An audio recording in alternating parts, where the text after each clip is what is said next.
right, guys. So we've got a lot going on up here. When Bob came in, he had this Humminbird Helix 9 and a 93 SV right here. Right. And he's got another Humminbird at the console. So we've moved the Humminbird over. It's linked to the one at the console. And then we added some monsters right here. Nice. Yeah. We got two 12-inch graphs, Garmin 122 SVs.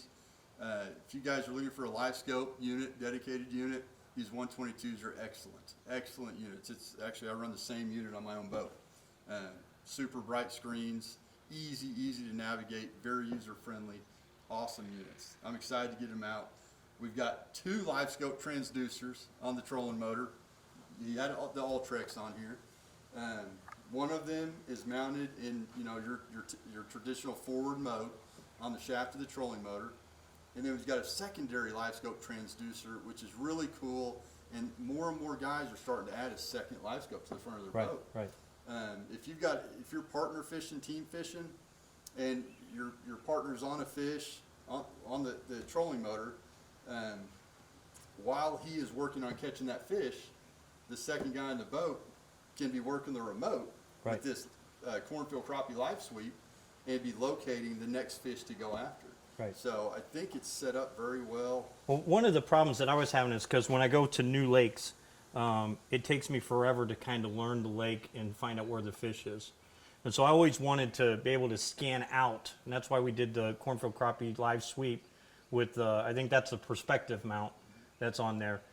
So I can get more of a broader view to just kind of locate where they were, and then I want to use is it called forward imaging? Forward mode. The forward mode on the to kind of hone in a little bit. I've always done spider rigging and long lining and you name all that stuff, but I realized that if I'm going to compete in tournaments, I've got to get single pole and I got to go snipe a few fish is what I've got to do. So the learning curve's still there. This doesn't help me catch the fish, but I think it's going to take a lot of pre-fishing out. Just with the 93 saved me so much when I would go into a lake that I didn't know anything about. And one of the things in tournament fishing is you're already coming in with a disadvantage because the locals are there and they have their spots. And so to be able to actually find where you're going to fish and know that the fish is going to be there, that takes a lot out of the time. Then you can concentrate on what is it that they're wanting to bite, how are they biting, and how do you present the bait to them is what you need to do. That's exactly it. I mean, I've crappie fished for a long time now, and live scope came out 2 years ago. I was the early adopter. I mean, I got it right when it came out. Had to have it. And what it's done is it makes us more efficient with our time on the water. Right. At the end of the day, and we've all got limited time to spend on the water. Right. Which is unfortunate. Yeah. But that's life, right?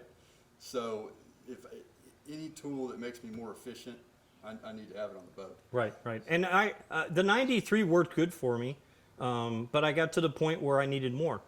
And as we began to look at it, and I really started to say, okay, let's get really serious here for a little bit.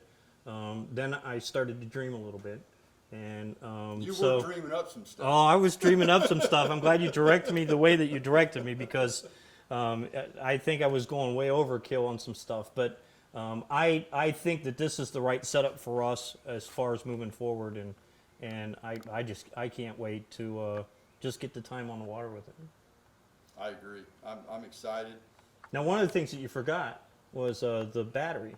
Oh, that's right. Yeah, that's right. yeah. We put in a lithium battery. Right. Dedicated for the electronics back there. And the problem that I was having in tournaments was I've been through 2 batteries in 2 years, in 2 seasons, and it would die around 11, 12 o'clock.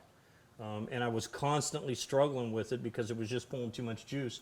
And so I think we went to a dedicated battery just for the systems, didn't we? That's right. Yeah, we got a dedicated lithium battery in the back of the boat, adding a minimal amount of weight. Right. Which is key. And now we've got all his electronics on that lithium battery, so voltage should not be an issue ever again. And I know you guys, when you were doing the wiring, you kind of looked at it and said the beginning of it wasn't wired correctly from whoever had done what I needed to done. In fact, we had went through a couple cables with transducers over the last year just because of things being pinched.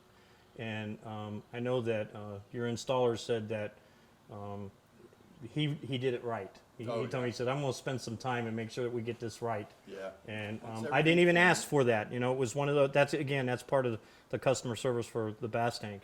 It's just you guys, you looked at it and said, this is wrong, let's do this, let's fix this.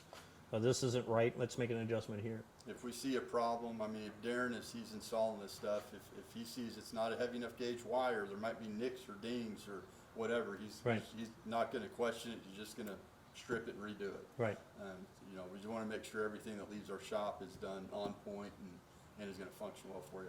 Also, just cleaning up all the cable management on the front of the boat. You can imagine, we've got 2 live scope transducers on an Ultrex here, live sweep. All this stuff has to have power and cables.